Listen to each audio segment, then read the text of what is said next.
అమ్మాయిలు చాలా చూజీ ఉంటారు.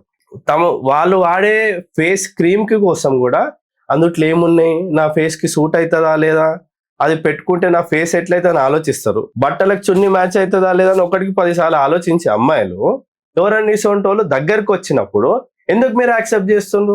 వాని గుణాలేంది, వాని ఆలోచనలేంది, వాని ద్వారా ఏమవుతుంది, వాళ్ళు ఏ ఆలోచనతో వస్తుందని గ్రహించలేరా? ఆ గ్రహించే ప్రయత్నం మీరు చేయాలనుకుంటే తప్పకుండా చేస్తారు. ఈ ప్రేమ మత్తులో, ఈ ప్రేమ మైకంలో పడి మీరు అవన్నీ మర్చిపోవద్దు. ఈ హిందూ సమాజంలో ముఖ్య పాత్ర మీరు లేకపోతే సమాజం లేదు అని చెప్పి భావించే ధర్మంలో మీరుండ్రు. ఈ రకంగా మిమ్మల్ని కావాలన్న ధర్మానికి దూరం చేయాలని చెప్పి, ఆ ధర్మాన్ని దూరం చేసి ఇంకో మతంలోకి తీసుకెళ్లాలని చెప్పి, ఏదైతే మీకు ఇక్కడ ప్రాధాన్యత ఉంటది, తల్లి తర్వాత తల్లికి ఇచ్చే స్థానం భార్యకి ఇస్తారు, అక్కకి ఇస్తారు, చెల్లెలకి ఇస్తారు. దేవుడు అసొంటోడే తన సగ భాగాన్ని అమ్మవారికి ఇస్తారే, అటువంటి ధర్మంలో మనం ఉన్నాం.